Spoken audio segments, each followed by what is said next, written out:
Good morning everyone. Welcome to शहीद Pramod YouTube channel. हम लोग जो हैं पढ़ रहे थे सातवाहन वंश यानी सातवाहन डायनेस्टी।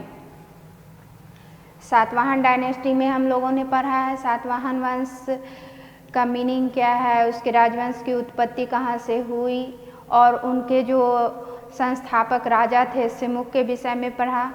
उसके बाद हम लोगों ने सिमुक के भाई कृष्ण के विषय में, उसके बाद ये सप्तकर्णी प्रथम के विषय में हम लोगों ने पढ़ा। उसके बाद हम लोगों ने पढ़ा है सातवाहन युग का जो डार्क एज है उस विषय में पढ़ा।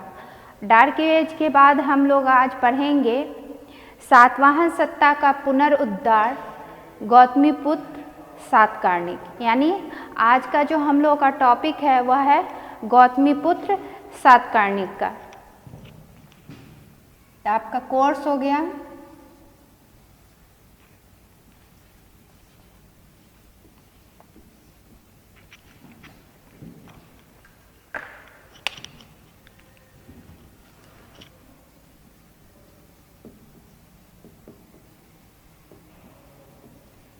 BA B.Ed सब्जेक्ट आपका हिस्ट्री है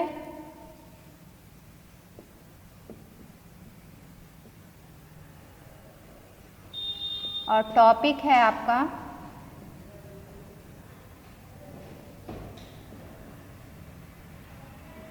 गौतमी पुत्र सातकर्णी।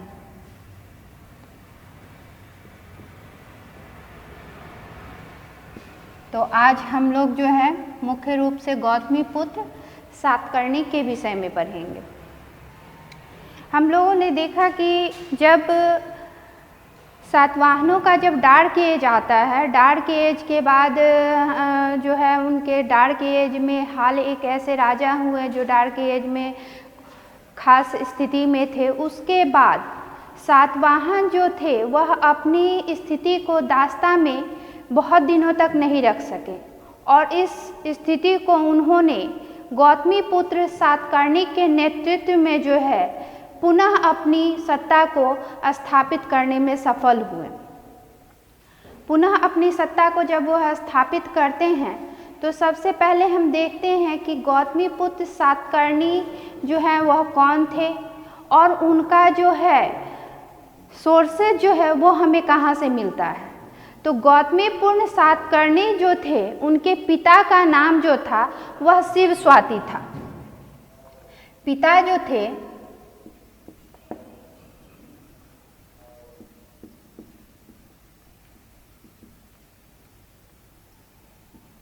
पिता उनके शिवस्वाति थे और माता का जो नाम था वो गौतमी बलश्री था।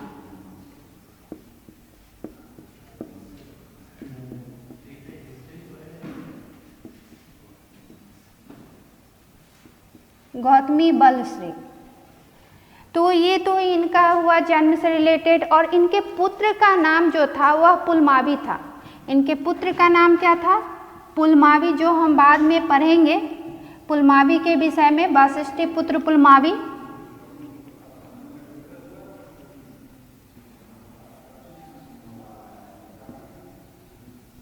और इनकी पत्नी का नाम वाशिष्ठी था।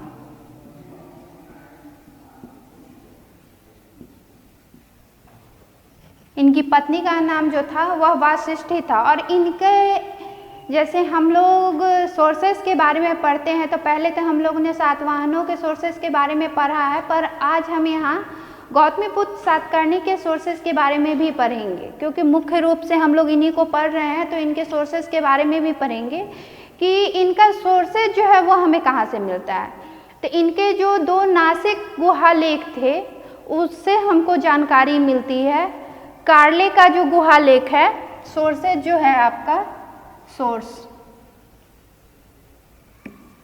तो पुरातात्विक सोर्स में हम देखते हैं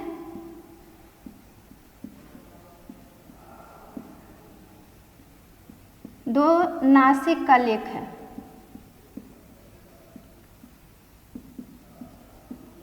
कार्ले लेख है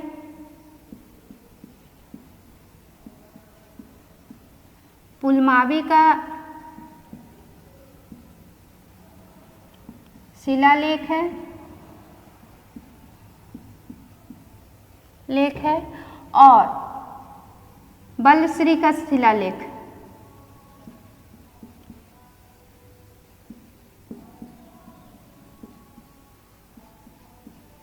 सिक्के पुलमावी और बलश्री के शिलालेख से जो है हमें इनके विजय अभियान के बारे में पता चलता है। क्या चीज़ के विषय में पता चलता है? विजय अभियान के बारे में कि इन्होंने कौन कौन से राज्य को जीता और कहाँ तक इनका राज्य था, इस विषय में हमें जानकारी मिलती है। उसके बाद जो है वह हम आते हैं कि इन्होंने उपाधियाँ और साहित्यिक स्रोत में जो है आपके साहित्यिक स्रोत में क्या है? पुराण मुख्य रूप से सातवाहनों का जो सोर्स है वो हमें कहाँ से मिलता है? पुराणों से मिलता है। और बाणभट्ट का हर्षचरित,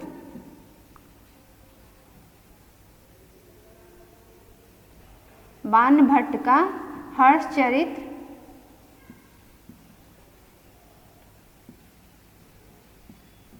जिसमें इसे जो है 3 समुद्रों का स्वामी कहा गया है। तो ये हो गया। उसके बाद हम देखते हैं कि इन्होंने उपाधियां कौन कौन सी धारण की है। तो इन्होंने उपाधियां जो है वह बेनाकट स्वामी, यानी उपाधि कौन कौन सी है इनकी?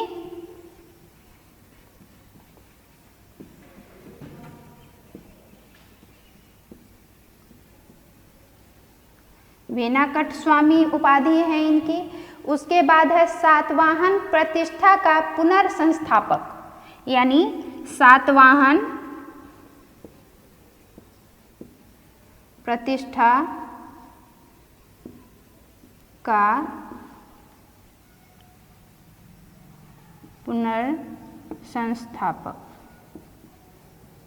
पुनर्संस्थापक। उसके बाद आते हैं दक्षिणा पथपति। आप देखे हैं कि चूंकि इनका राज्य जो था वह दक्षिण में था, इसलिए इनके हर राजाओं को दक्षिणा पथपति कहा गया।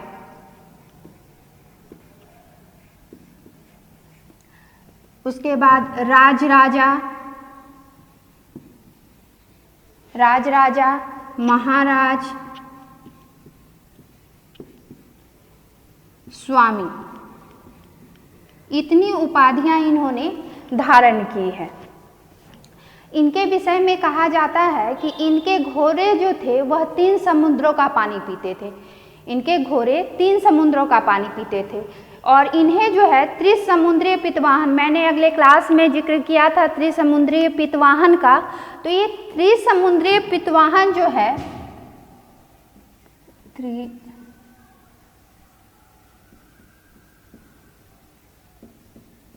पितवाहन, यानी इन्हें तीनों समुद्रों का जो है ये स्वामी थे। तो इनका जो था कौन कौन से थे? अरब सागर,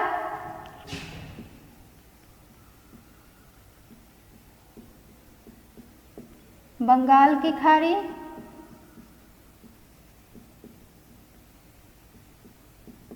और हिंद महासागर।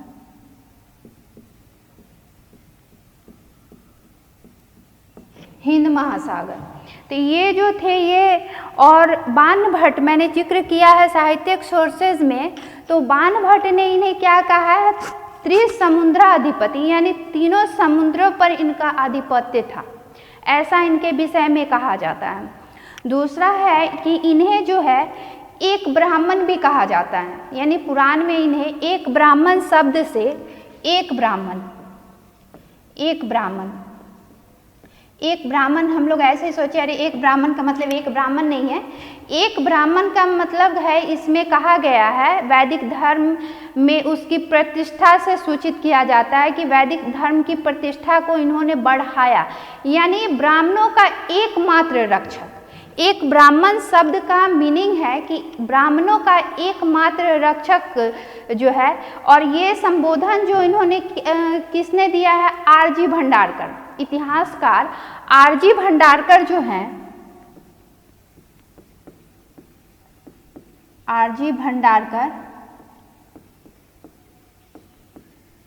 एक ब्राह्मण शब्द को एक्सप्लेन करते हैं, बताते हैं कि उसका मीनिंग हुआ कि ब्राह्मणों का एकमात्र रक्षक है और इन्हें जो है क्षत्रिय दर्प मान मर्दक, क्षत्रिय दर्प मान मर्दक, यानी क्षत्रियों के मान को मर्दन करने वाला जो है, गर्व को चूर करने वाला जो है, वह गौतमीपुत्र सातकर्णी को कहा गया। और यह जो दोनों वर्ड है वो हमें कहाँ से मिलते हैं? नासिक के अभिलेख से मिलते हैं। जो मैंने अभी सोर्सेज बताया है वह है क्या कि एक ब्राह्मण या क्षत्रिय दर्प मान मर्दक शब्द जो है वह हमें कहाँ से मिलती है? इसकी जानकारी नासिक अभिलेख से मिलता है, नासिक अभिलेख से मिलता है। डॉक्टर हेमचंद्र राय चौधरी जो हैं गौतमीपुत्र सातकर्णी को जो है वह कहते हैं कि यह परशुराम के समान जो है क्षत्रियों का भी गर्व चूर करने वाला था। परशुराम जो वैदिक काल में थे उन्होंने बहुत बार क्षत्रियों का विनाश किया, तो गौतमीपुत्र सातकर्णी की तुलना जो है राय चौधरी परशुराम से करते हैं। और इसके बाद जो हम सिक्कों की करते हैं, सिक्के पे आते हैं। सिक्का जो है, क्योंकि पुरातात्विक सोर्सेज में सिक्कों का बहुत महत्व है। सिक्कों से, जैसे मैंने पहले भी क्लास में बताया था कि हमें जोगलथंबी से एक मुद्रा भांड मिलता है। जोगलथंबी से कहाँ से मिलता है? जोगलथंबी से। जोगलथंबी महाराष्ट्र के पास एक जगह है, वहाँ से हमें एक मुद्रा भांड मिलता है और उस मुद्रा भांड में जो है हमें कितने सिक्के मिलते हैं? 13,250 सिक्के मिलते हैं। कितने मिलते हैं? 13,250 सिक्के मिलते हैं, जिसमें 2/3 से अधिक सिक्का जो है वह किसका है? नहपान का। नहपान का 13,250 सिक्के में 2/3 से ज़्यादा सिक्के जो हैं वह नहपान का है। और नहपान कौन है? नहपान जो है शक शासक है, जिसे छहरात कहा जाता है। छहरात एक शक शासक है। नहपान क्या है? शक शासक है। और यह जो है शकों की छहरात शाखा का राजा है। किसका है? छहरात। छहरात शाखा का शासक है। छहरात का वह शासक है। और यह नहपान जो था, इसका जो शासन जो है वह कहाँ था? नासिक में था। यानी शकों का जो शासन था वह कहाँ था? नासिक में था। नासिक में था। तो आप इस चीज़ से अंदाज़ा लगा सकते हैं। और इस जो 2/3 सिक्के थे नहपान के, उस पर जो है गौतमीपुत्र सातकर्णी जो है अपना फिर से पुनः मुद्रित करवाता है अपने नाम का। आप माने नहपान के सिक्कों पर वह फिर से अपना, यानी यह उस चीज़ को दर्शा रहा है कि उसने जो शक शासक था नहपान, उसके राज्य को जीत लिया था। उसके राज्य को जीतने के बाद अपने जीत के एवज में उसने क्या किया? उसके सिक्कों पर अपने नाम का अंकन करवाया। और आप एक चीज़ देखेंगे कि मुख्य भाग पर, सिक्कों के मुख्य भाग पर जो है सातवाहनों का एक है कि चैत्य का चित्र रहता है। और उस पर जो है मुद्रा लेख जो होता है वह क्या लिखा होता है?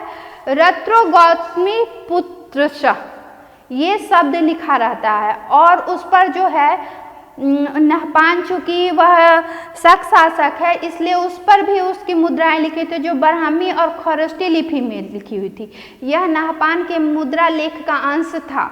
तो हम तुलना इसी आधार पर करते हैं ना कि आखिर ये किस शासक का सिक्का था, कैसे इस पर उसका नाम अंकित है। तो इससे हम मूल्यांकन करते हैं कि नासिक का जो क्षेत्र था उसको नहपान से जो है गौतमीपुत्र सातकर्णी जो है वह जीत लेते हैं। तो ये तो हुआ सिक्कों के आधार पे आप हम लोगों ने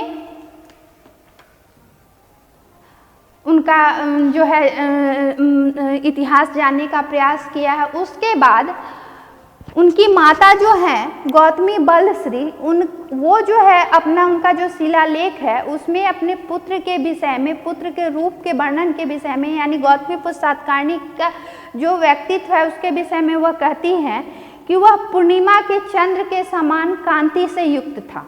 यानी पूर्णिमा का चंद्र जो है वह कितना सुंदर लगता है, पूर्णिमा का चांद जो है, तो कांति से युक्त और प्रिय दर्शन था, और नागराज के फन जैसी मोटी मजबूत विपल दीर्घ भुजाओं वाला था। यानी उसके जो शरीर की जो बनावट थी, उसकी जो सुंदरता थी, उसकी माता ने इसमें वर्णन किया है और कहा है कि वह निरंतर दान देते रहने के कारण उसके हाथ सदा पीले रहते थे और वह अपनी माता की सेवा शुश्रूषा करने वाला था, यानी वह अपनी माता की सेवा करता था। इसमें आप देखेंगे कि शासन के अंतिम पलों में जो है गौतमीपुत्र जो है अपनी माता के साथ मिलकर संयुक्त रूप से शासन करते हैं, यानी वह एक आज्ञाकारी पुत्र है। और इस चीज़ से भी आप एक चीज़ समझिएगा कि गौतमीपुत्र सातकर्णी, सबसे मेन मुख्य बात कि आप सातवाहन वंश में देखते हैं कि माता का नाम आगे होता है राजा के आगे, तो इससे आप यह नहीं कह सकते हैं कि यह जो है मातृसत्तात्मक वंश था, ऐसा नहीं है। चूँकि मातृसत्तात्मक वंश जो है कम्प्लीटली एक इंडस वैली सिविलाइजेशन में ही हम देखते हैं, लेकिन उसके बाद के जितने भी सिविलाइजेशन हैं उसमें हम लोग क्या देखते हैं कि हमारा समाज जो है पितृसत्तात्मक समाज है। लेकिन यहाँ सातवाहन वंश में क्या है, माताओं को जो है बहुत सम्मान दिया जाता है, यानी स्त्री का सम्मान इस राज्य और इस शासन वंश में था और यह सम्मान। लेकिन जब राज्य करने की बात आती है, राजा बनने की बात आती है, तो महिलाओं को नहीं, पुरुषों को ही मेन स्थान दिया जाता है।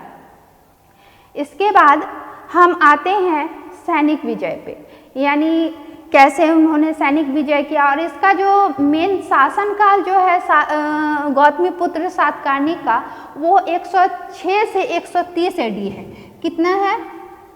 106 टू 130 AD, यानी 106 से 130 तक इनका शासनकाल है। और इन्होंने 23 ईयर्स जो है, सॉरी, ये शासन जो है इन्होंने किया और ये 23वें शासक थे। पुराणों के अनुसार सातवाहनों के ये 23वें शासक थे। कितने थे?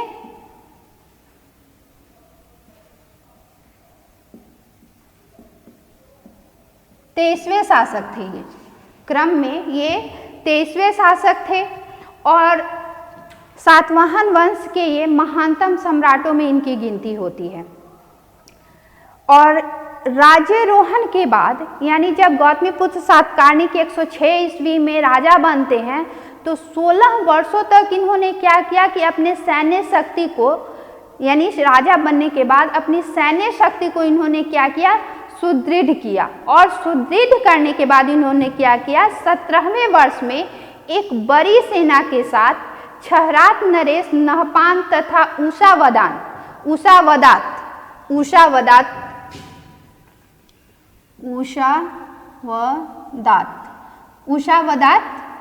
पर आक्रमण कर दिया। अब मैं आपको बताऊंगी कि उषावदात कौन था। नहपान तो आप समझ गए कि नहपान कौन था, एक शक शासक था, लेकिन उषावदात जो था वह नहपान का क्या था, दामाद था। और आक्रमण करके इन्होंने क्या किया कि पराजित कर दिया। और उसके जो नहपान और गौतमीपुत्र साथ अजकालिके क्षेत्र जो है वह जो है क्या करते हैं, नासिक के बौद्ध संघों को दान देते हैं। लेकिन आप देखेंगे अजकालिके जो है एक ऐसा क्षेत्र है जिसके विषय में इतिहास में भिन्नता है कि उषावदात जो है नहपान का दामाद, वह भी जो है दान देता है। यानी यह एक ऐसा ग्राम था जिसे 2 शासकों के द्वारा दान देने का जिक्र हमें मिलता है। तो जब कोई एक चीज़ हम दान दे देते हैं, उसी को अगर हम उस राज्य पर भी हमारा अधिकार हो गया, फिर भी वह तो दान दी हुई भूमि थी ना। तो उसके बाद उन्होंने क्या किया कि जो है करजक नामक एक भूमि जो है, करजक नामक भूमि जो है गौतमीपुत्र सातकर्णी पुनः दान में देते हैं।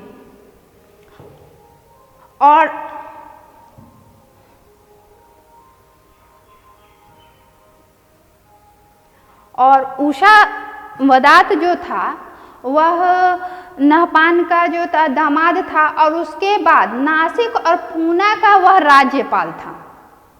नासिक और पूना का राज्यपाल था।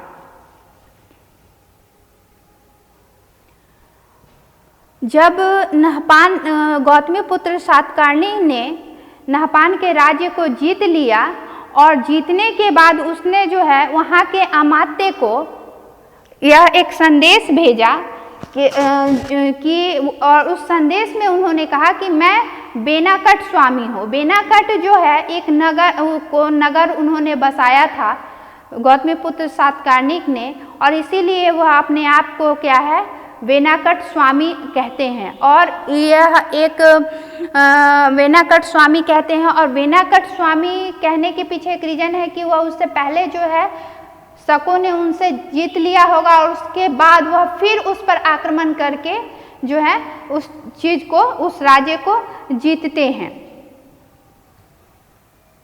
और इसके बाद आप देखते हैं कि जब छहरात कुल का विनाश हो जाता है, छहरात कुल का विनाश हो जाता है और पुलमावी के नासिक गुहालेख से जो है हमें यह जानकारी मिलती है गौतमीपुत्र सातकर्णी के विषय में। कहा जाता है कि उन्होंने शक, यवन तथा पहलवों का विनाश करने वाला, छहरात कुल का उन्मूलन करने वाला तथा सातवाहन कुल की प्रतिष्ठा को पुनः स्थापित करने वाला यह कौन था? तो गौतमीपुत्र सातकर्णी थे। कौन थे? गौतमीपुत्र सातकर्णी।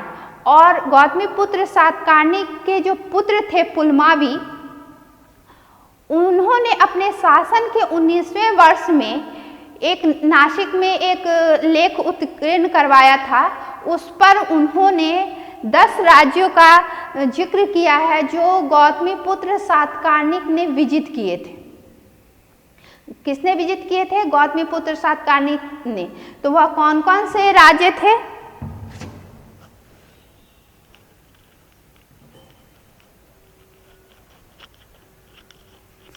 वह थे ऋषिक,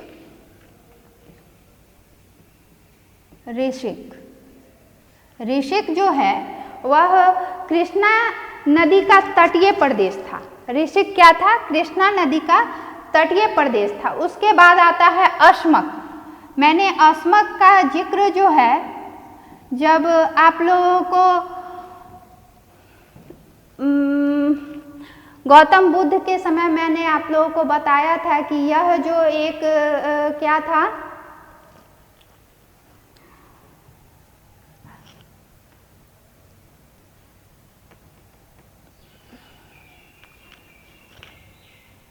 सॉरी जो भी हो, इस चीज को आप रिमाइंड कीजिएगा।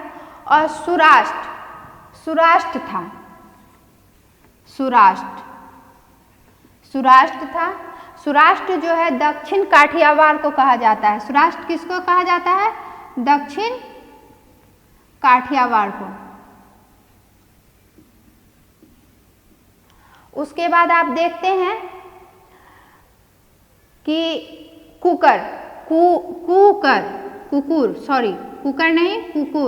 जो है वह कहा जाता है पश्चिमी राजपूताना को। किसको कहा जाता है? पश्चिमी राजपूताना को। पश्चिमी राजपूताना को। उसके बाद कहा जाता है उपरांत उत्तरी कोकण।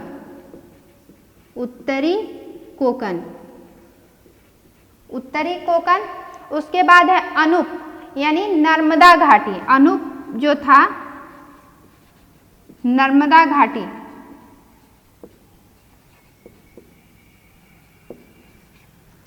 नर्मदा घाटी, विदर्भ, बरार, विदर्भ को बरार कहते। आकर, पूर्वी मालवा।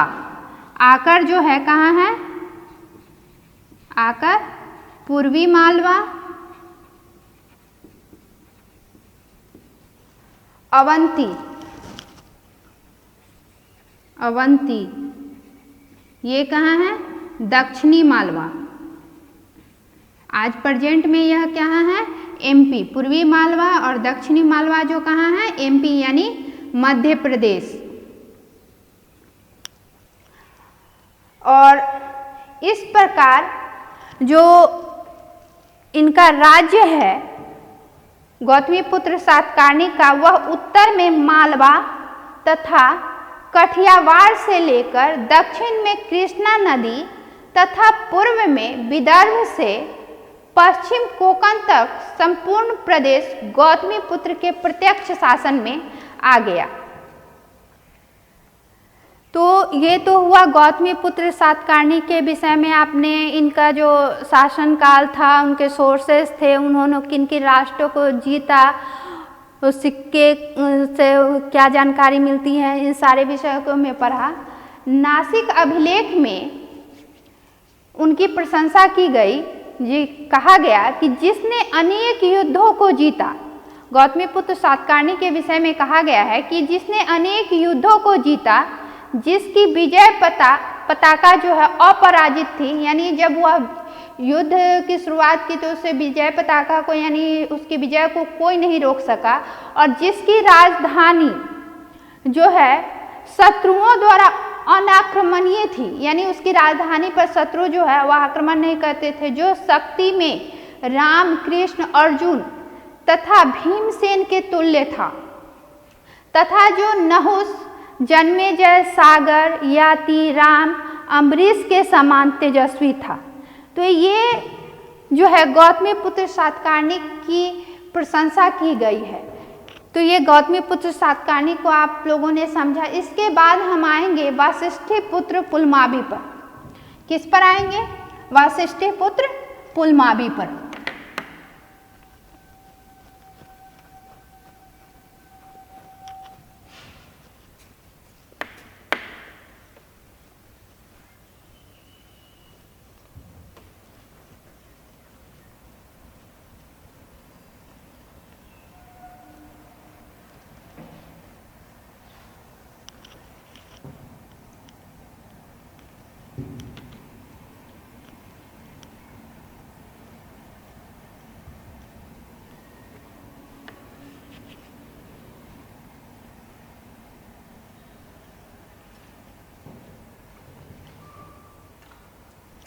वासिष्ठिपुत्र पुलमावी।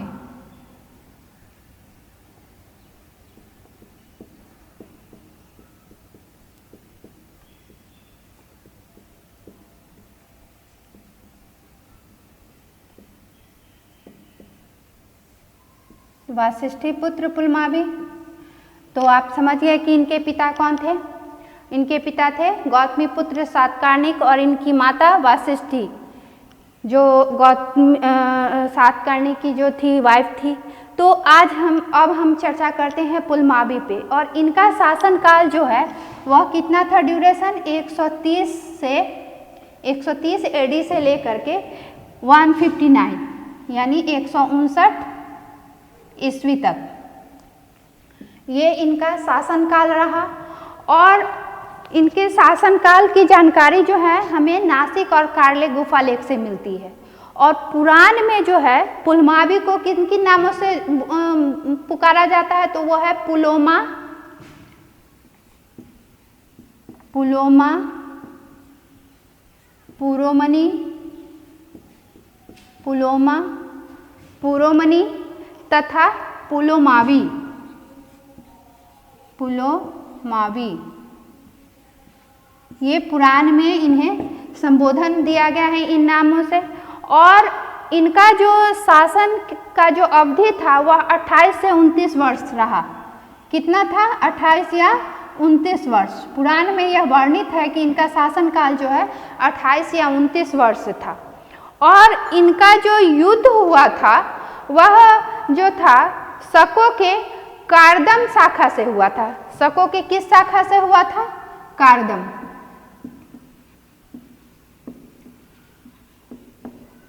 कार्दमक शाखा से हुआ था।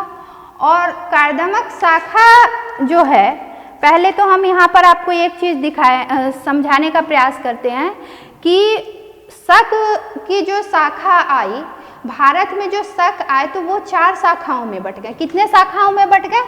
2 शाखाओं में। पहले तो वो 2 शाखा में बटे, जैसे उत्तरी शक, उत्तरी शक,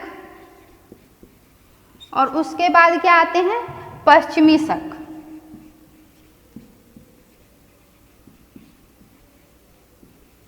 उत्तरी शक और पश्चिमी शक। उत्तरी शक भी 2 भागों में बंटते हैं, ठीक है, जो एक तक्षशिला में है,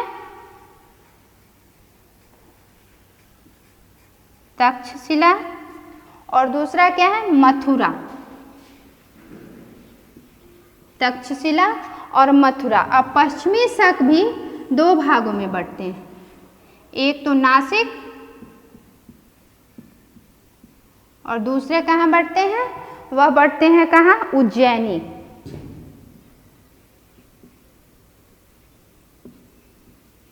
उज्जैनी। तो नासिक में जो है वह क्षहरात वंश है। नासिक में कौन सा वंश है? क्षहरात वंश है। और क्षहरात वंश के जो संस्थापक थे वह कौन थे? भूमक थे। कौन थे? भूमक थे। और भूमक के बाद कौन हुए? नहपान हुए। यानी गौतमीपुत्र सातकर्णी का जो युद्ध हुआ था वह नासिक की क्षहरात शाखा से, लेकिन वासिष्ठी पुत्र पुलमावी का जो युद्ध होता है वह उज्जैनी के कार्दमक शाखा से होती है। किससे होती है? कार्दमक शाखा से। कार्दमक शाखा से। और कार्दमक शाखा के जो संस्थापक थे वह कौन थे? चष्टन थे। कौन थे? चष्टन। चष्टन। और चष्टन के जो पौत्र थे रुद्रदामन। चष्टन के पौत्र कौन थे? रुद्र दामन। यानी पुलमावी का जो युद्ध होगा वह किससे होगा? कार्दमक शाखा के संस्थापक चष्टन के पौत्र रुद्रदामन से। ये मैंने शाखाओं के विषय में थोड़ा सा जानकारी दिया है। अब हम आते हैं उत्तरी शाखा पे, तक्षशिला। और तक्षशिला के जो शक शासक थे और उसकी जो स्थापना किसने की थी? मऊस ने की थी। किसने की थी? मऊस ने की थी। और मऊस उसके बाद जो शासक हुए एजेज प्रथम, एजेज प्रथम, एजेज द्वितीय, ये थे। मथुरा में जो है वह क्या थे? राजुल थे इसके संस्थापक। कौन थे? राजुल। मुख्य रूप से अब हम इन शाखाओं के विषय में ही पढ़ेंगे। अब हमारा टारगेट क्या है? कार्दम शाखा के विषय में पढ़ना। कार्दम शाखा के विषय में पढ़ना है। मैंने सिर्फ एक कंसेप्ट क्लियर करना चाहा है आपको शकों के विषय में कि भाई शक है तो क्षहरात है, कार्दम है, तो इस चीज को आप समझिए कि क्या है। तो ये तो शकों को मैंने कैटेगराइज किया।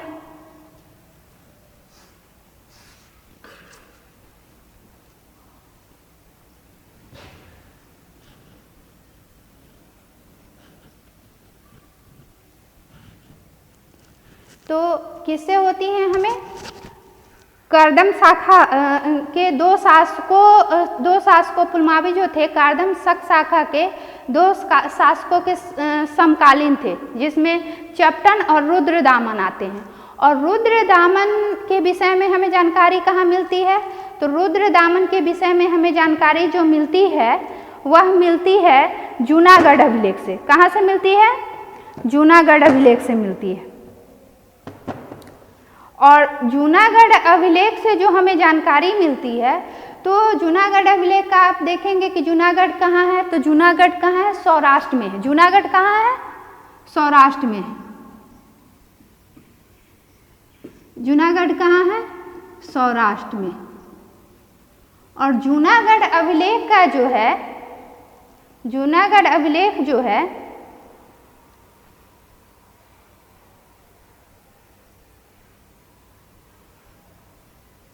जूनागढ़ अभिलेख जो है 4 राजाओं का जिक्र मिलता है, जिसमें आप देखेंगे चंद्रगुप्त मौर्य,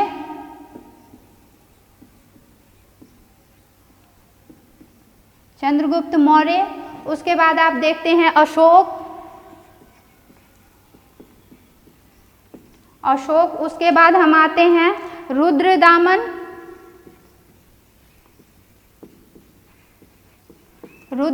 और उसके बाद क्या आते हैं स्कंदगुप्त। चूंकि जूनागढ़ अभिलेख का जिक्र आया है तो इसलिए हम पहले देखते हैं कि ये जो है ये कौन कौन से शासक हैं जो जूनागढ़ अभिलेख से हमें जानकारी मिलती है इनके विषय में। अब देखते हैं कि सौराष्ट्र जो था एक प्रांत था और उस प्रांत का उस समय जो है राज्यपाल होते थे। तो चंद्रगुप्त मौर्य के समय सौराष्ट्र का राज्यपाल कौन था? पुष्यमित्र शुंग। कौन था? पुष्यमित्र शुंग। अशोक के समय में कौन होता है? अशोक के समय में होता है तुसाश्य। रुद्रदामन के समय में कौन है? रुद्रदामन के समय में सुविशाठ है। कौन सा है? और स्कंदगुप्त के समय में है चक्रपालित।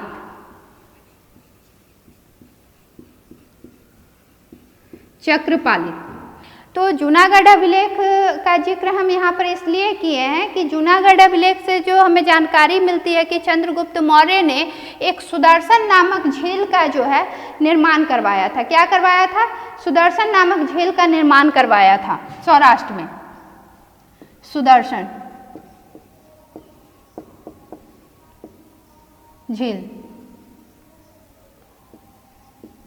झील का निर्माण करवाया था चंद्रगुप्त मौर्य ने। जो जीर्ण हो गया था तो उसका जो है पुनरुद्धार किसने करवाया? रुद्रदामन ने करवाया था। और रुद्रदामन ने जो है वह अपने कोष से उस पर खर्चा किया था और उससे हमें जानकारी मिलती है कि उसने 6 प्रकार के कर लगाए थे। कितने प्रकार के कर लगाए थे? तो 6 प्रकार के कर संरचना की जानकारी जो है हमें मिलती है। और उससे हमें किन किन चीज़ों की मिलती है? प्रेम, स्वयंवर, इन सब चीज़ों की जानकारी जो है हमें जूनागढ़ अभिलेख से मिलती है। और इसी से हमें जानकारी मिलती है कि जो है ये जूनागढ़ अभिलेख से कि इसने दक्षिणापथपति को जो है इसने 2 बार पराजित किया था। दक्षिणापथपति को इसने कितने बार पराजित किया? 2 बार पराजित किया। लेकिन क्या हुआ? 2 बार पराजित होने के बाद उसने मृत्यु नहीं दी उसके बाद। और वह दक्षिणापथपति कौन था? तो वशिष्ठिपुत्र पुलमावी था। और उसको हराने के बाद उसने यानी रुद्रदामन ने अपनी पुत्री देवी की शादी किससे करा देता है? पुलमावी से करा देता है। तो आप देखते हैं कि राज्य का विस्तार राजाओं की जो होती है नीतियां होती हैं, वैवाहिक संबंध होता है या युद्ध नीति होती है। लेकिन यहाँ पर क्या है? सातवाहनों ने वैवाहिक संबंध को प्राथमिकता दी और वैवाहिक संबंध के आधार पर अपने राज्य को सुदृढ़ करने का उन्होंने प्रयास किया। अगर शकों के वो दामाद होंगे, जैसे कि आप कान्हेरी का जो अभिलेख है उसमें आप देखे हैं कि पुलमावी को कहा जाता है कि वह रुद्रदामन का दामाद था। कान्हेरी अभिलेख से हमें जानकारी मिलती है। तो जब अपने वैवाहिक संबंध को उन्होंने इसलिए लाया कि ताकि उनका राज्य जो है वह सुरक्षित हो सके। क्या हो सके? राज्य सुरक्षित हो सके। लेकिन ऐसा कुछ खास हमें देखने के लिए नहीं मिलता है। और पुलमावी ने जो उपाधियां धारण की वह भी था दक्षिणापथपति, दक्षिणापथेश्वर। यहाँ पर अब एक आता है दक्षिणापथेश्वर। उसके बाद आता है आंध्र प्रदेश का राजा, आंध्र प्रदेश का राजा। तो ये जो है पुलमावी की उपाधियां हैं। और नवनगर स्वामी यानी नवनगर स्वामी, ये जो हैं इनकी उपाधियां हैं वशिष्ठिपुत्र पुलमावी का। और एक चीज हमें यह देखें कि इनके जो सिक्के हैं, वशिष्ठिपुत्र पुलमावी के जो सिक्के मिलते हैं, और यह सिक्के जो हैं उन सिक्कों पर जो है 2 पतवारों वाले जहाज का हमें अंकन मिलता है। आप इस चीज को ध्यान दीजिएगा कि 2 पतवार यानी जो व्यापारिक संबंध जो है, व्यापार जो है वह भी इनके समय में उन्नति पर था। और एक चीज और हमें मिलती है कि अमरावती के स्तूप, अमरावती का जो स्तूप है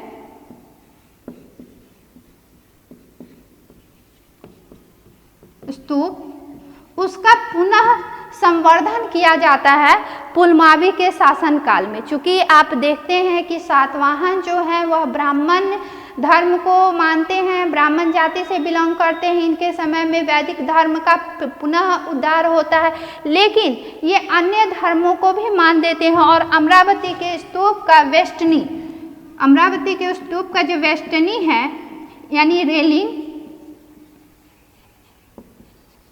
उसका ये निर्माण करवाते हैं। आप स्तूप के चारों तरफ जो घेरा होता है, स्तूप और घेरे के बीच में जो प्रदक्षिणा पथ होती है उसका वह निर्माण करवाते हैं, वेस्टनी रेलिंग का। तो यहाँ से हमें यह भी जानकारी मिलती है कि ये ऐसा नहीं है कि यह अन्य धर्मों का मान नहीं रखते थे, यह अन्य धर्मों और अन्य धर्म के जो मंदिर थे, संस्था थी, उसका भी इन्होंने जीर्णोद्धार करवाया।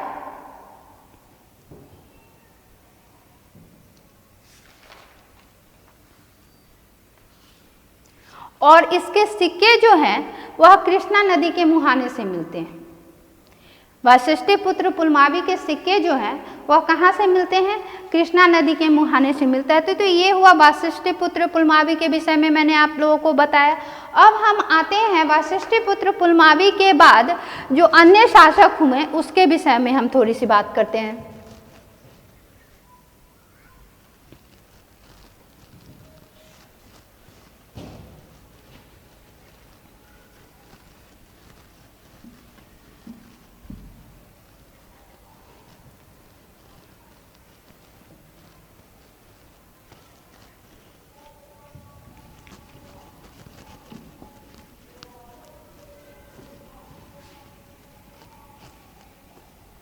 वशिष्ठपुत्र पुलमावी के बाद हमें क्या मिलता है? शिव श्री सातकर्णी, एक नाम मिलता है शिव श्री सातकर्णी। और इनका शासनकाल जो है कितना है? 159 से 166 यानी 159 टू 166 AD। उसके बाद दूसरे शासक जो हैं वह है शिव स्कंद सातकर्णी। क्या है? शिव स्कंद सातकर्णी। और इनका शासनकाल जो है 167 टू 174 AD यानी 167 से 174 ईस्वी। लेकिन इनके विषय में हमें बहुत ज़्यादा ऐतिहासिक जानकारी नहीं है। उसके बाद सबसे अंतिम शासक जो हैं वह है यज्ञश्री सातकर्णी। कौन है? यज्ञश्री सातकर्णी।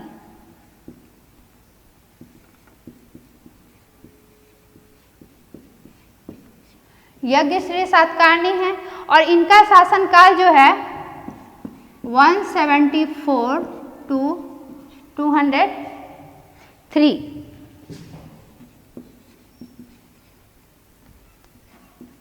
यानी 174 से 103 ईस्वी जो है यज्ञश्री सातकर्णी का शासन काल है। और शक सातवाहन संघर्ष का जो है यह अंतिम दौर है। मुख्य रूप से इन्हें ही शकों पर विजय श्री प्राप्त करने का जो है उल्लेख मिलता है और यह अंतिम चरण होता है शकों पर विजय का। और इनका जो शासन काल जो है वह 27 वर्ष माना जाता है। इनका शासन काल कितना माना जाता है? 27 वर्ष। और यह भी एक योग्य राजा थे अपने अंतिम समय में। और इनका जो सिक्का जो है हमें कहाँ से मिलता है? गुजरात,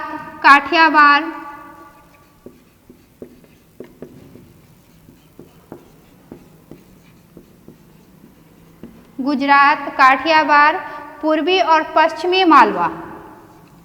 पूर्वी पश्चिमी मालवा आप समझ रहे हैं, मध्य प्रदेश, पूर्वी और पश्चिमी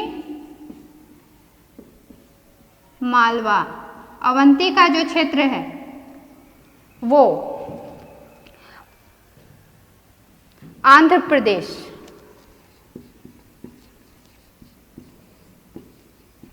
यहाँ से हमें इनके सिक्के प्राप्त होते हैं। तो सिक्के प्राप्त होने से क्या होता है कि हमें ऐतिहासिकता का जो है अच्छी जानकारी मिलती है। और इनके सिक्कों पर जो है, इनके सिक्कों पर किस चीज़ का अंकन मिलता है? मछली का। किस चीज़ का मिलता है? मछली का, जहाज का और शंख का। किस चीज़ का अंकन मिलता है? मछली का, जहाज का और शंख का। और नासिक तथा कन्हेरी से उसके शासनकाल के 7वें तथा 16वें वर्ष का लेख मिलता है। कहाँ से मिलता है? यानी जो है पुरातात्विक साक्ष्य भी जो है हमें यज्ञश्री सातकर्णी के मिलते हैं, नासिक और कन्हेरी के अभिलेख से। और कितने वर्ष का मिलता है? यानी यज्ञश्री सातकर्णी के शासन के 7वें वर्ष का और 16वें वर्ष का।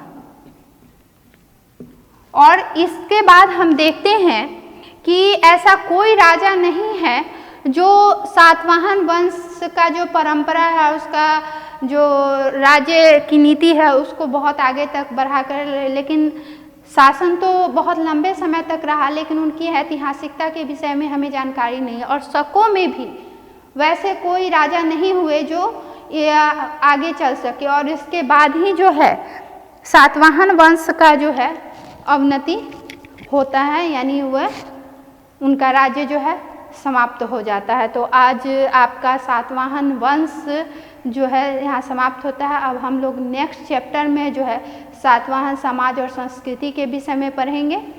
Thank you.